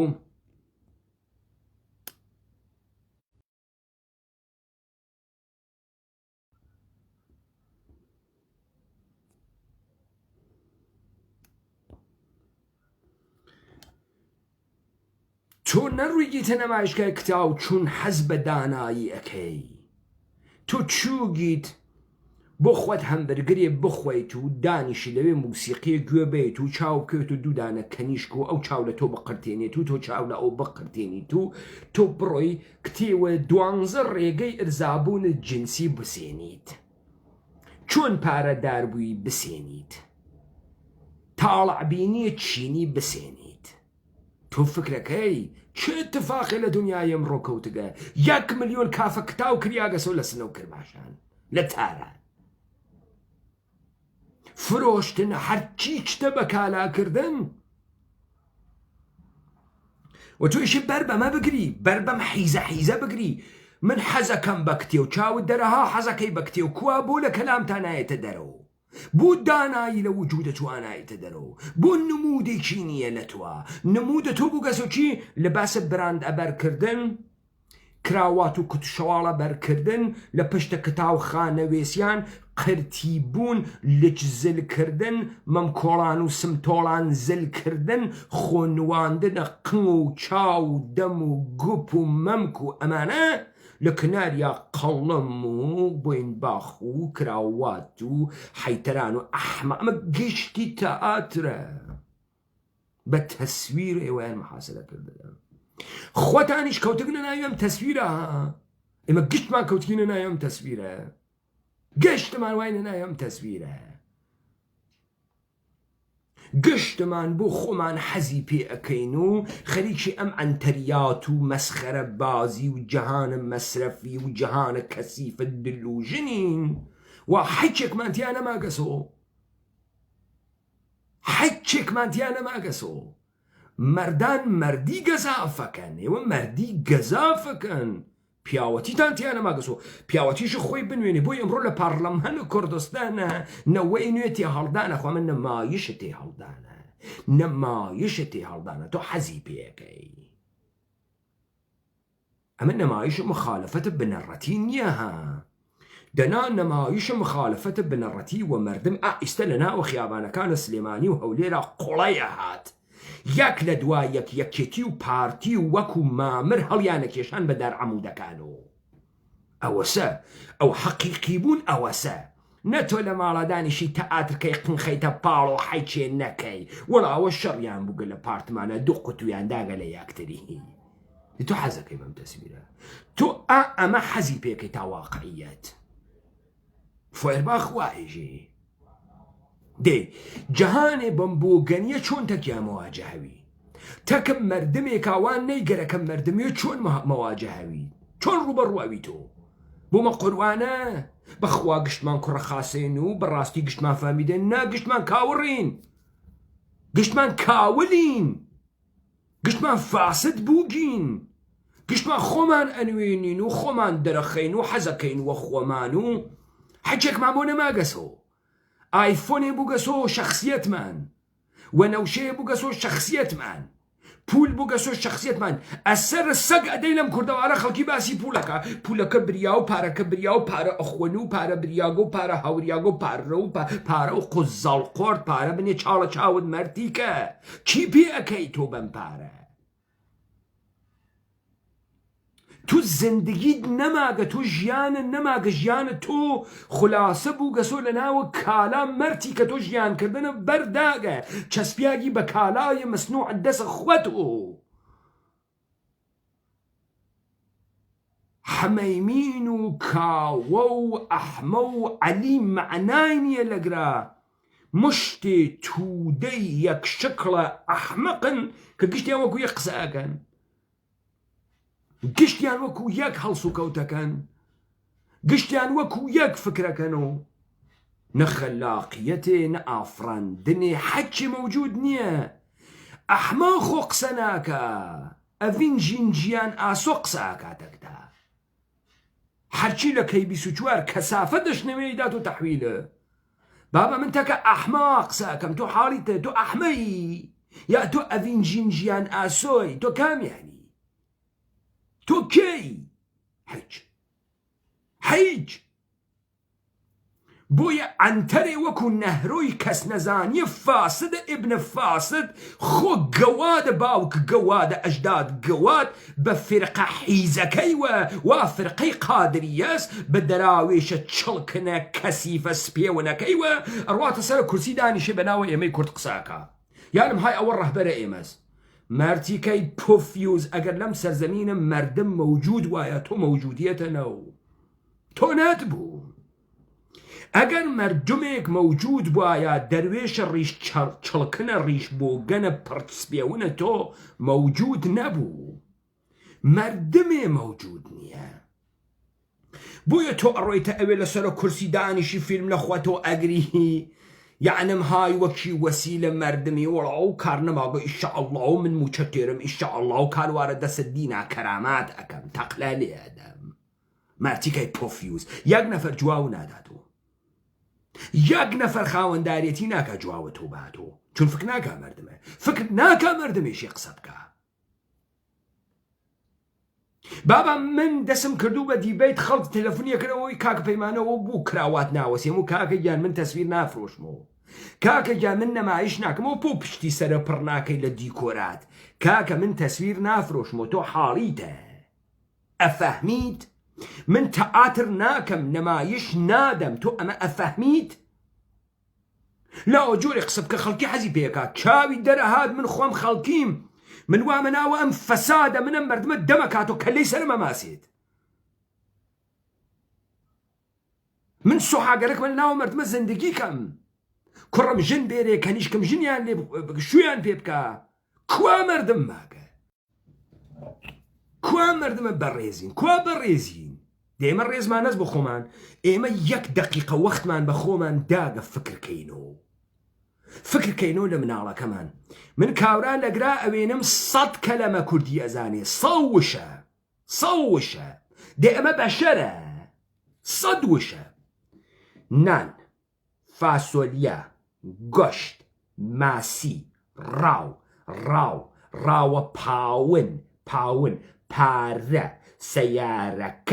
سەیارەکە جنس 100 وشە ئەزانێ یەک تۆز کەلامەکە پێچەنە کەلەی سەری تەقەی سەریتێ وەکو گەوج ئەنوارڕێ بێتە ئاوە و بۆ ئەنواری تازە من ئیستە زانیگمە ئەمانە چۆن ئەڕۆن مناڵ ئەخەنەوە لە دانێژنی ئینگلیسی بابامە بە کوردی ساڵ لۆقەت ئەزانی بە زوانە دایکی خۆی 100 وشە ئەزانی ئەی بە ئینگلیسیش هەرەوە نەزانی چیپس و مایۆنز و سڵت و ڤێنێگە و دەبڵ چیزبرگر و یە ئۆڕایت و یە نائۆڕایت و تا بەسێزی چی ئەس بۆ مناڵەکەی بێژیتی چی ئەتوانێەوە مناڵەکەی بێژێ دەبێم ئەحمەقە سوحاتۆ کڕ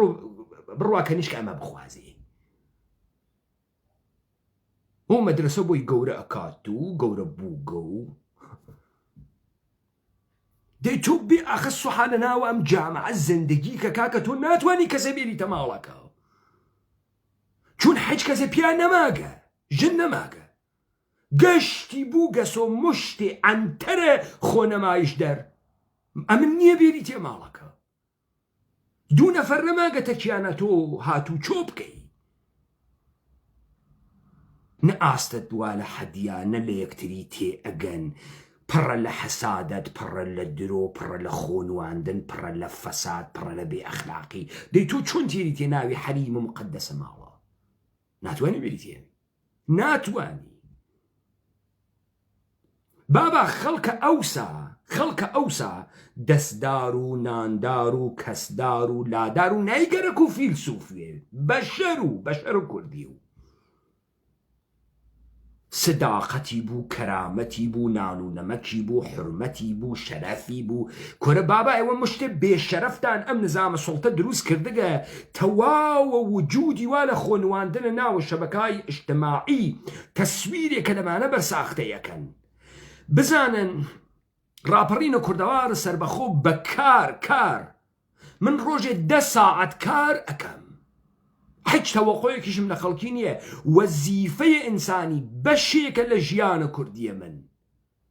کە من بێم لە ناوە جامعەی خۆما وجودم بوێت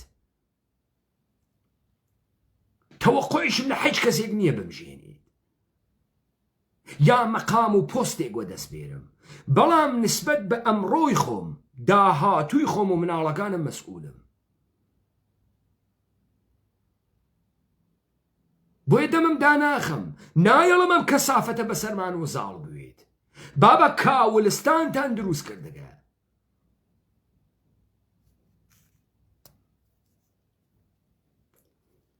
هەرگەرەکیان و ئێمە جگێ بکەن و بەڕاستی کا پەیمان تۆ مسەقەفی و بەڕاستی مامۆستا و تۆ مامۆستایی و بەڕاستی کاکە تۆ ڕەهبەر نییە ماغەجان نییە من ئینسانێکی عادیەم جامعەمە ئینسانە عادیە ئەم جامعە ئێشێ ئاقڵوێ ئێشێ فەهمیدەوێ ئێشێ مەردوێ ئێشێ حەز بە حاکمی بکە ئامن نەم گەرەکە نۆکەرە هیچ کەسێک وم ئاگەرەکمە حاکم و محاکمیەت ئەەکەم هەروە کە تۆی ئێشێ بیکەی مەسئولیەتی گەرەکە لە پایە بوێسی بۆیە 5 ساڵە من بەس پارەکە 286 بیتم کردگە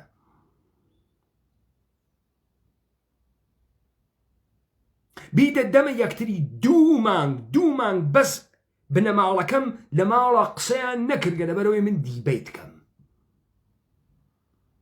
بۆ لەبەرەوەی وەزیفەمانە بەرامبەر بە ئەمە بەشێ لە زندگی ئێمەس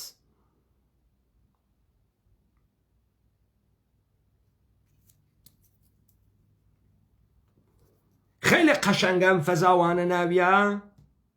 وەختە دڵە بتەقی حتا ڕەنجڕۆوەرەکە نیشانە خەڵکی بێ خۆ دەکەیتە ئەم کون و خۆ دەکەیتە ئەو کوناتە ئەم ڕەنجڕۆوەرە حیزتە نیشانە مەردم بێ ئەکسی لێ بگری و بەڕاستی و ئەمڕۆ ئێوارەتان باش و ئەکسە حیزانەیە لە خۆی ئەگرێ لە کنانە ڕەنجڕۆوەرێکا و ئاوا ئەکا و نووساگی ئێوارەتان باش چاو دەرات یعنی چی ئێوارەتان باش 2 ساڵ لایەکی خواردگە بەڕاستی و خۆت قوەزیت و بەڕاستی سیارەکە قەشەنگە و حەکێ نیە مەرتیکە ئەم مەرتیکە لە هەر کوێکا کە ئەم جامعە بوێت ئەم وجودی نییە نەکاری بە اقتصاد و ئابووری هەز نەکاری بە سیاست هەز نەکاری بە کۆمەلگا و جامعە هەز نەکاری بە کەرامەت هەز نەکاری بە ئەخلاق هەز کار ئەو نییە ئەو هاتگە فقط خۆی و ڕەنجڕۆوەرەکەی نیشان بە ئەبرۆکانی هەڵکێشاگەوم و هەڵکێش و قەیتانی و زەریف و لە پشت ڕەنجڕۆوەرەکە دانیشتکە ئێوارەتان باش شەڵ پخسکێسێ ناوی ئینستاگرام و فەیسبوک 300 عنتەرە وەکو خۆیشی ئەنووسێ شڵب لایک بەڕاستی زۆر جوان بەڕاستی قەشەنگە ئافرم فرەقەش فرە زەحمەتە کێشاگە چ ڕەنجڕۆوەرە قەشەنگێکە دروست کردە دێ خۆ تۆ دروست نەکردە تۆ تەواوە وجودت لە کالای ساختەیە دەسەخۆ دەگری وجودێکە نەمابە بەشەر نییە ئینسان نییە حەکێ نییە بۆیە تۆ ناوێنی یەکێ لەم سەرزەمینە قسە بکا بە ناوە مردم وێ قسە بکە نە بە ناوە مردم وێ قسە بکات فۆرنگەرێکی خۆی بکاتەوە پسپۆڕ و خۆی بکاتەوە متەخەسس ئەم ئەنتەرانەی بەناوە متەخەسس دیکتانە کەی 24یان کاتە متەخەسس تەسویریان پێدا بۆیە حتا ئاخری عمر سواڵە کەی 24 و پارتی ئەکەن دەفعەیەتر بیان وەنۆ ناوی ئەو تەلەڤیزیۆنە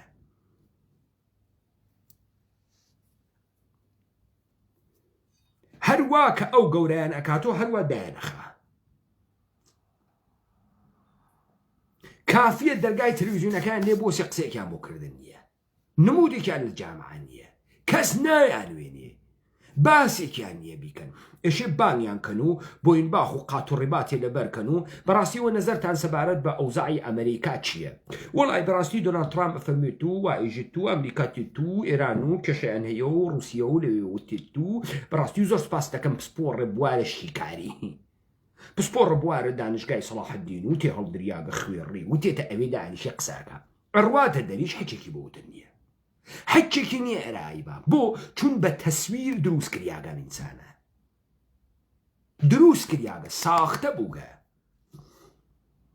حەچێکی تیان نییە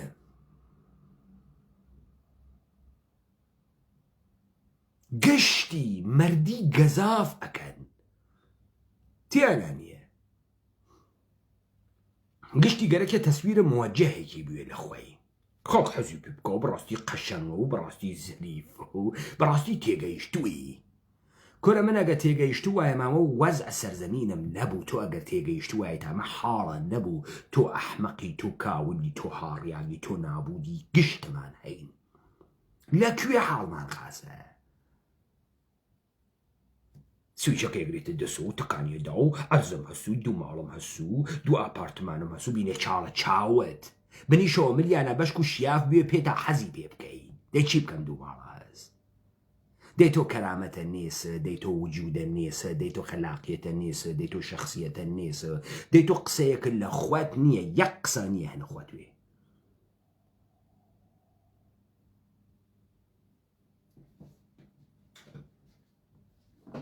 تۆجۆکەین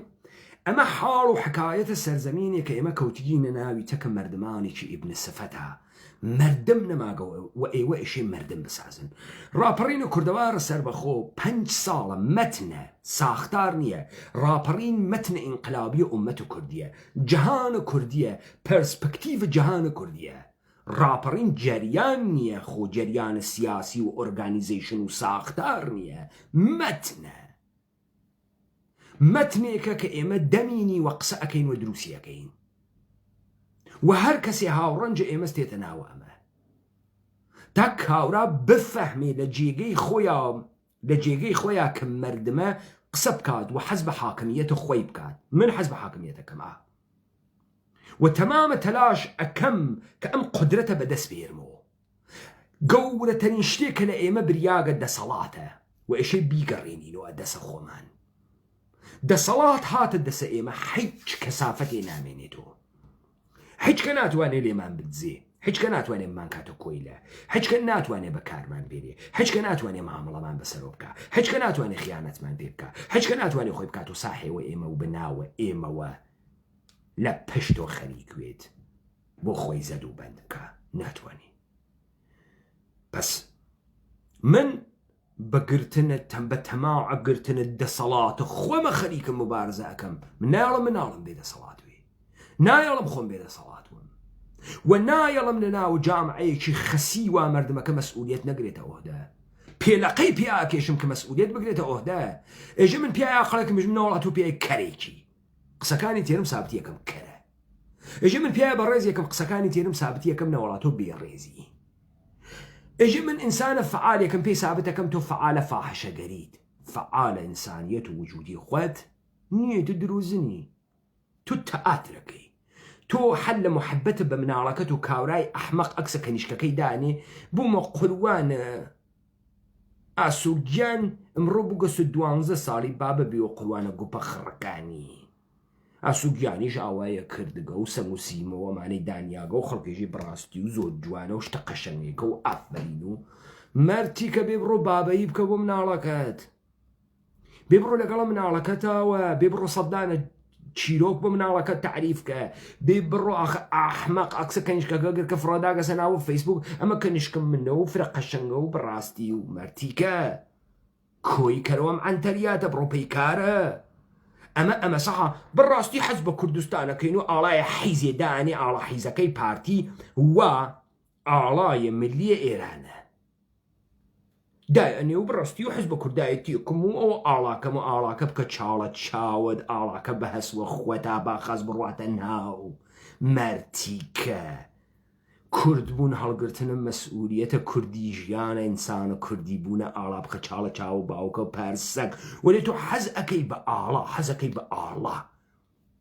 حەز ناکەی بە واقعیەتە کورد بوون نایکەی حەزەکەی ئەم ئاڵا حیزە بەی لە خۆت بڕۆیتە لای مەسەی بارزانی بێسیت و لای بنەماڵی حیزە تاڵەبانی و لای جەماعەتە بێشەرەفە کۆمەڵە و دموکرات و پەکەکەی گەوا دەسپای قوتس بێسی و بیدێ لە خۆت و کوردایەتی ئەەکەم کوردایەتی واه نییە ئەمە کوردایەتی نیە ئەمە تەعاترە حیزیگەریە ئەمە تەعاترە بووگەنیە کەسافەتە خۆ کەسیفە ئاڵا کەسیفە وجود کەسیف من حەزەکەم بە زوانیە کوردی تۆ بەم زوانە قسە ئەەکەی لە خۆت حیزتر لە خۆت درۆزنتر لە خۆت بێ ئەخلاقتر لە خۆت نادروستتر نییە دەسێ بدە سەڵاتم و لە خۆت مەفعولتر نییە تۆ بەم زوانە قسەکەی مەفعولێکی حیزی تەجاوز پێکریایی دەیخۆ من نەمدی تۆ لە کەلام تا قرچەی ئاگەر بێتە دەرەوە گاورای حیز ئیسە فەهمید ئیشێ چۆن تەسویر بشکێنیت ئاوای شکێنێن کە مەشکاندم تا تو بفهمی چەنێ بۆکەنی تۆ چۆن مەسئولیەتە خۆت ناگریتە ئۆهدە فکرەکەی من مەسئولیەتە بگرمە ئۆهدە ناوێتیەوە هەڵدەم چۆن وا فکرەکەی تۆ دەی تۆ لە تەمەڵی خۆتە تۆ لە خەسیاگی خۆتە تۆ لە فاسدی خۆتە فاسد گەرەکتە بێتە ئەگرا هەرچی ئوموراتە بیدەیتە دەسە من چۆن تەوەقۆکەی من سوارە بلێنەوەم بۆ ناوم دانەیە بوو لەم کوردەواری داگیرکراو لەلایەن عێراق و ئەم جەدیدەن 50 میلیۆن دلاری خوارگە چیناوە هەڵەوەسیە چیناوە بوو کانونە تەوەجۆ و گشتی حەزی پێ کرد و بڵاوێ کرد و وای 50 میلیۆنی خوارگە و ئەمە بە یارمەتی حکوومەت خوارگێسی و ئەمە کۆسرەتی لە پشتە و ئەمە مەسروری لە پشتە و کاورای ڕانیەی چیناوە یارای و بیتکۆڤینم هاورگە ناوە کۆسرەتی نیە لە پشتان مەرتی کە ئەوە حیزیەتی خۆت و تەماعکاریە خۆتە نادروست پێت پێشم چۆنی کار کردگە کارێکی نییە خۆ کاورا هات کەسە ئەوێ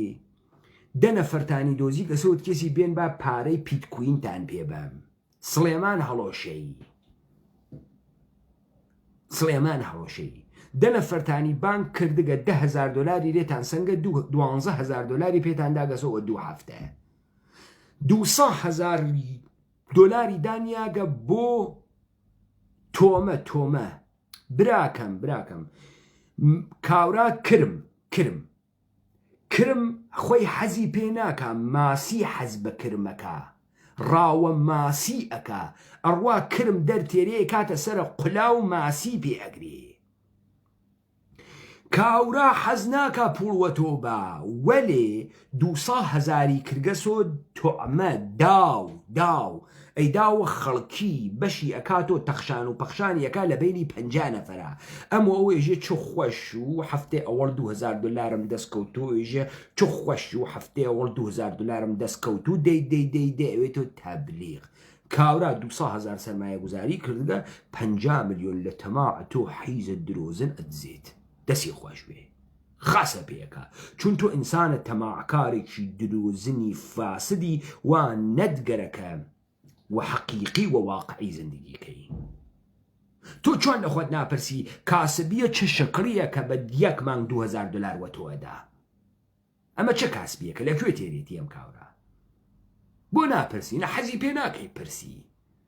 نۆڵۆ خواهری ناگری و گشتی گرتیگیانە و با منیش بیگرم با دوان نەکەوەم دوی تۆ خوات فاسدی فاسد چ ڕەبتێکی وە مەسرور ئەس مەسرور حیزێکی وەکو تۆی دروست کردە کەسیفێکی وەکو تو دروست کرد سلێمان هەڵۆشەیان بۆ دروست کردە سلێمان هەڵۆشەی چی کرد بەم 50 ملیۆن دلارە بڕۆن عکسێکی گرکە لە نای ماشینێکی حیزادەی چی پێک ئەم ماشینەش یافەکاتە خۆی لەزەتی لێوە چییە ماشینە سوارە ماشینە بی ئەوێتۆ چی دەندەی یەک و دەندەی دوو گێڕە یەک و گێڕە دوو 100 مایل سرعەتیش چووی دەوێتۆ چی فرە خۆشە ئەی سلێمان هەڵۆشەی بۆ دروست کریاگە بۆ خااتری ئەوەی لە ناو جامعی ئێمە بێسفەت دروستکەن بێسفەت ئینسانە تەماعکارە شەهوەت پەرستە ناوگەڵ پەرستە خوێڕیە ڕوو ڕباخۆرە سوخوەرە حیزە بۆ گەن دروستکەن سلێمان هەڵۆشەی بۆ دروستەکەن کارێکی نییە تەواوە بنەماکانە کوردیەت لە بینەوەن بە دروستکردن 4 تەسویرە ئاوە هەر بەم ڕاحەتیە کارە ئەوانە تەسویر سازیە ئەفەهمی وەختی شێخ نەهرۆ قسە ئەکا یەکتان جواو ناتەوە بۆ جواو نانۆ بۆ ئەو خۆی کردگە بەر ڕئیسە ئێوە خۆی چووگە سەدەرەوە لە مەردەم بووگەسۆ کاورای کەرامەتدارێکی شێخ و مشکلاتە مردم هەلەکە خۆی مشکلی نییە گامل دەروێشی ڕشکن و سپێون و بۆگەن و دەستگاهای ئەتلاعاتی پۆری بۆ تێرەن خۆی مشکڵم موچەین یاوتێ مشکڵم موچە بۆ ئێوە هەلکە بۆ زوانتان نیە قسە بکەن بۆ قسە ناکەن بۆ خاوەنداریەتی لە خۆتان ناکەن بۆ نایکەن تاکەی دەمتاندا ئاخەن وە حیزە گەرەکتانە بیوەنە بەرەوە خۆشە ئەم تەسویرە حیزانە لە خۆتانی مخابرەکەن کچە شیرینەکەم 12 ساڵی سی و ژنە شیرینەکەم عید میلاد دیسی و بڕاستی و ئەختەمەن ئەڕوات و موهەڵکێشی ئەگریتە ئەگراتە وای تەمێن سپی بوون چاوت دەرەها سپی بووی ملە ئەتەقی مەرتیکەی فاسە دابڕفکری و حاڵە خواتکەرەوە ئەمە وەزعیەتە تۆ وایتە وە هەرچی دەسە خەریکن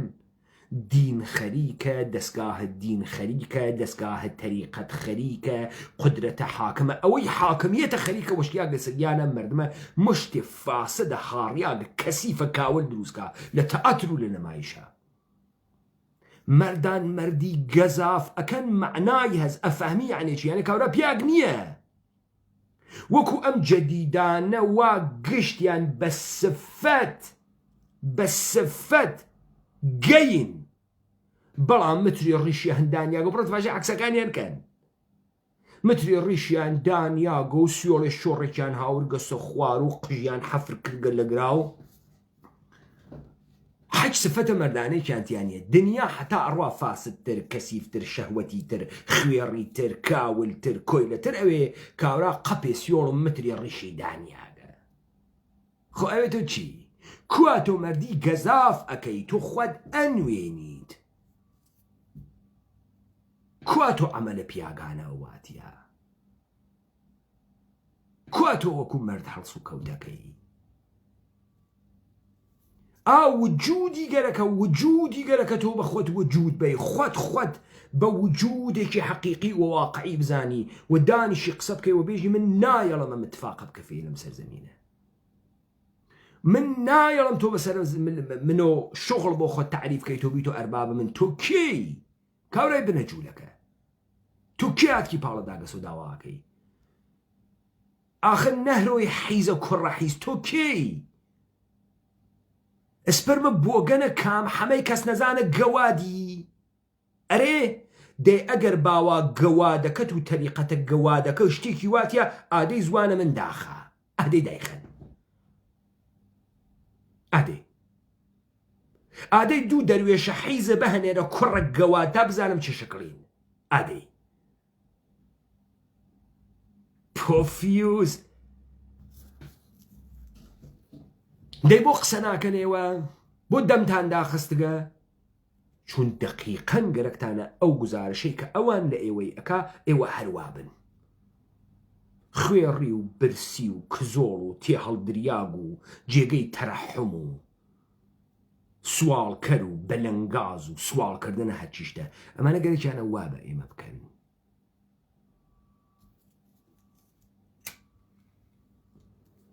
پس مواجه بوونەتە کە تەسویرە شکاندنە تەسویری گەرەکە بە کەلەمات یعنی دانە سفاتە واقعی ئەمانە پێیان تەوەجۆ ئەکەن دان صفات واقعية أمانة بيان تا تسويرك بشكيت كاوراي أروات پشت كتاو خاندا أني شيبوين باخ أو سي كاوراي كي كري أحمقي بسوادا كريتيكي أحمقيكي بسواديكي والشارلاتانيكي بي بيجن تا بفهمي خجالت كيشي دعفيت بپشت كتاوا داني شي ها توزي فكر بكاتو وكو بياقص بكا هەڵێبوون ئەم تەسویرانە بشکێنن بیان شکێنن عکسە کەنیشکەکە دامنێنە ناو فەیسبووکە بوویتۆ قوروانی باوکووە بووی باوکووە جەهانێکی بۆ دروستکە و ئینسانە ئەحساسە قودرەتی تیا بکە هاڕیاگێ بەجێ مەهێڵە لەم دنیا تەبدیلی بکەن بە فاحشە باوکووە بووی عکسی بەخەرە ناو فەیسبووک ئەوە بوومە قوروانی فرە قەشەنگە کەنیشکەکەم 12 ساڵێسی بڕۆ باوکووە بووی بڕۆ ئایندەی بۆ دروستکە پولی نەگەرەکە قودرەتی گەرەکە برای گەرەکە مامۆی گەرەکە خاڵۆی گەرەکە باوکی گەرەکە ئەمانەی گەرەکە وەکو سروەت بوێ لە پشتیا زەخیرەیە عاتفی گەرەکە سروەتە کوردی گەرەکە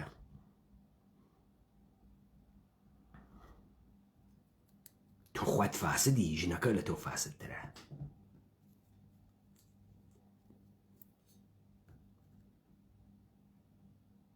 هو عکسەکەتم لە فەیسبووک دانیاگە 400 لایکی گرکە سپاس دەکەم دەسە قەشەنگوێت و زۆر سپاس و کاوراش نووساگی بەڕاستی ژنە قەشەنگێکە سمتێ خڕێکی وا پێ و ماشەڵڵا لەو سمتە و پس تۆ نەخوات پیاگی نە ژنەکەی ژنە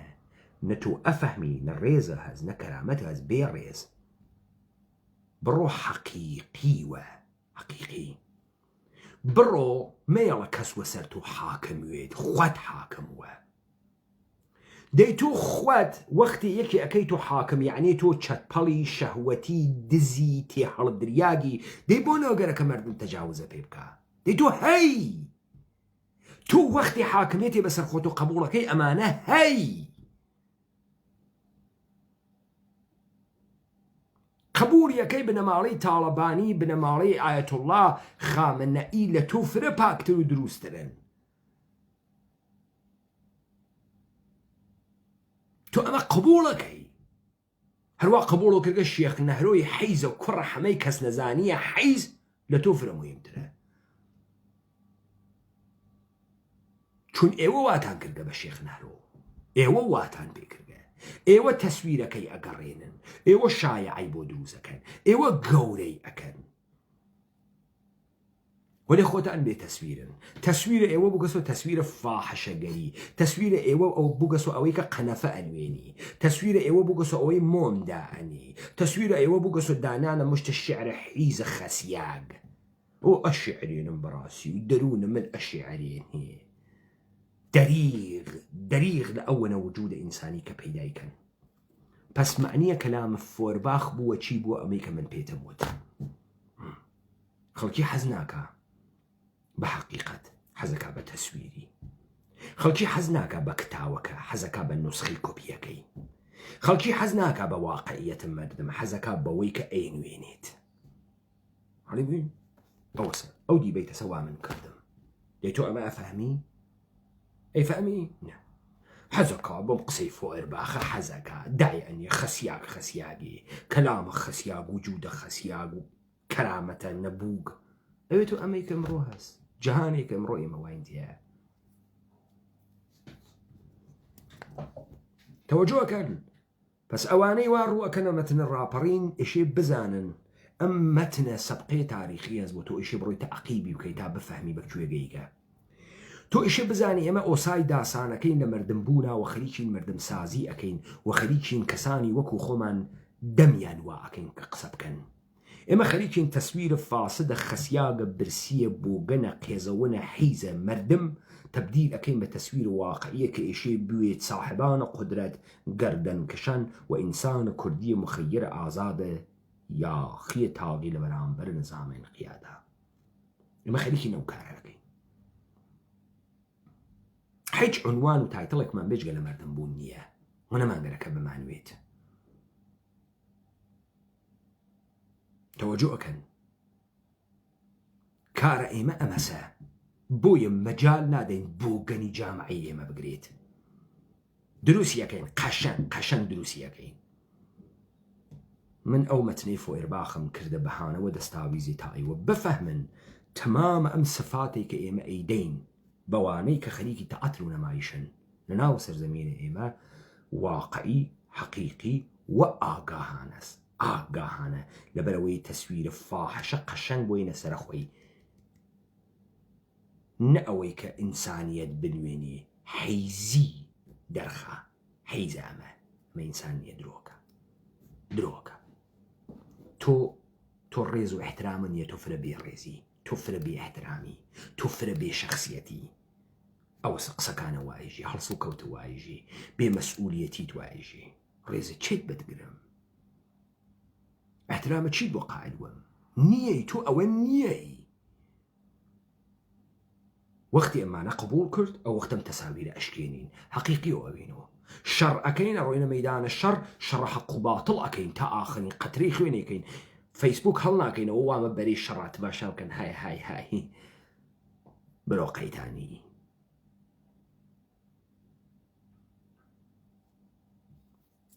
لایەوە